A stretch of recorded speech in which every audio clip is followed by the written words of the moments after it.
Hello, আসসালামু আলাইকুম। আজ 2-3 দিন ধরে বড় ভিডিও করি নাই,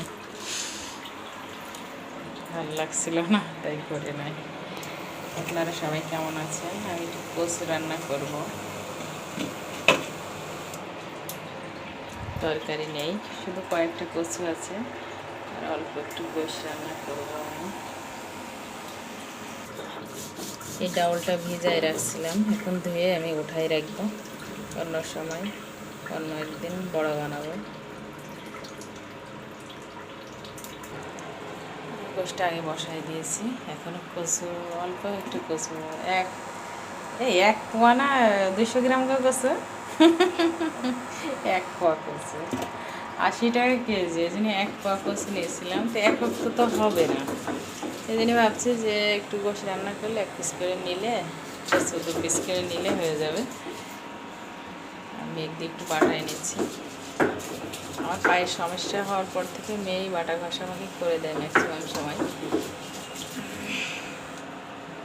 এবার আমি গোশটা একটু চাপা দিয়ে ঢেকে রাখবো, 1 হাজারে দিয়ে আমি এবার ঢেকে রাখবো অনেকক্ষণ। ঢাকনা খুলবো না, আমি রাইস কুকারের ভেতরে কচুটা রান্না করে ফেলবো। আর এদিককার এটা তো আমার পড়েই থাকে। কালকে একটু কাজে লাগছিল, কালকে আমি এর ভেতরে রান্না করছিলাম, ডাউল সিদ্ধ করছিলাম, ছোলার ডাউলটার পরোটা বানাইছিলাম কালকে।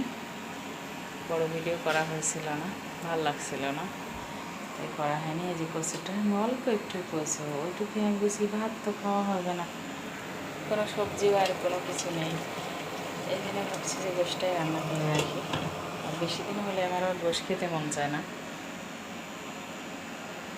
গোশের বয়স বেশি হলে আমার আর খেতে মন চায় না, কেমন যেন আমার কাছে একটা গন্ধ লাগে, কেমন একটা দুধ একটা গন্ধ লাগে।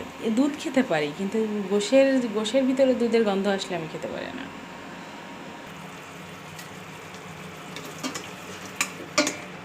গোশের ভিতরে আমি ভাবলাম যে কাঁচামরিচটা বেটে দিই, আমি আবার করে দিয়েছি, চিড়ে দিয়েছে, আবার আমি হোক সমস্যা নেই।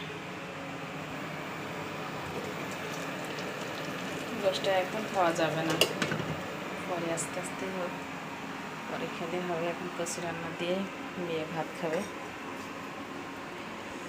আজকে কারেন্ট ছিল না 9টা পর্যন্ত, 9টার পরে কারেন্ট এসছে, এই জন্য আমাদের ওইটা দিয়ে খেয়ে নিতে হবে সবাইকে। সবাই বলতে 2 মেজি, একজনা বলতে 2 মেজি, সংসার বলতে 2 মেজি। যাই আমার ছেলেদের একটু দেখাই আসে। কালকের পরোটা আর 1 পিস গোশ আছে, ডাউল আছে, ডাউল রান্না খাচ্ছে আমার মেয়ে, আর আমি কচু দিয়ে ভাত খাবো। ওরে আব্বাকে দিচ্ছে না, ওরে বাবার রে, ওরে বাবার রে, মাম্মি এসেছে, দৌড় দিয়ে আসছে, যদি খুব খুব দুষ্টু, আমার আব্বাকে দিচ্ছে না। দেখিস, মার কাছে সন্তানরা সব সময় তাদের মানে চাওয়া পাওয়া থাকে। আমার ছেলে কখন থেকে কই একবারও আসি নাই, আর যে আমি এসেছি দৌড় দিয়ে আমার জান আসছে, ওরে আমার জান, মোর আব্বার বললাম দেখলে আমার তান্না আসছে না, আমার তান্না আসছে না, এত সময় দাও তো বাবা, বাবা আচ্ছা আচ্ছা আচ্ছা, মামির কাছে আসো, মামির কাছে আসো, আসো আসো বাবা, এদিকে আসো বাবা, জুতি খেয়ে নিল বাবা, এই যে জুতি আপু খেয়ে নিচ্ছে, আসো আসো আসো আসো আসো, বাচ্চাকে দিয়ে গেছে জুতি। কচু রান্না করা হয়ে গেছে, গোশটা এইভাবে এখন বসানো থাকবে।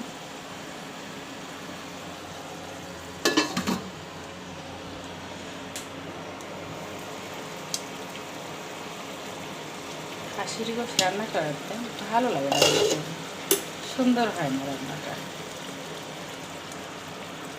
আর গরুর গোশ রান্না করার সাথে সাথে কালার অন্যরকম একটা মানান চলে আসে, আর মনে হচ্ছে পুরাটাই হাড় হয়ে গেছে।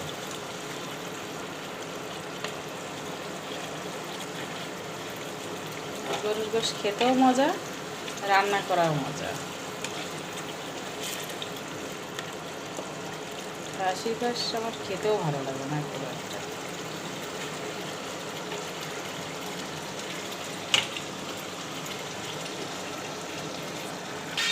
রান্না হয়ে গেছে,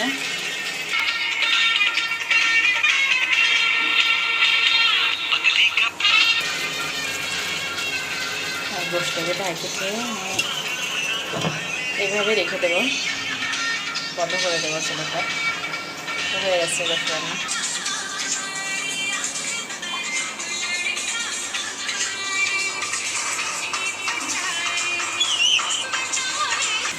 আপনারা সবাই ভালো থাকেন, সুস্থ থাকেন, আমার এই রাজার জন্য দোয়া করে। হ্যাঁ, আমার রাজা যেন আজীবন আমার বুকের রাজা বুকেই থাকে। আল্লাহ হাফেজ করে দাও তো বাবা, করে দাও। হ্যাঁ, এটুকু আমার আব্বা, এটুকু আমার জানের আব্বা, কলজির আব্বা। এদিকে আসো, এদিকে আসো, আসো, কলে আসো। এই যে পাইলো, আসো আসো আসো আসো।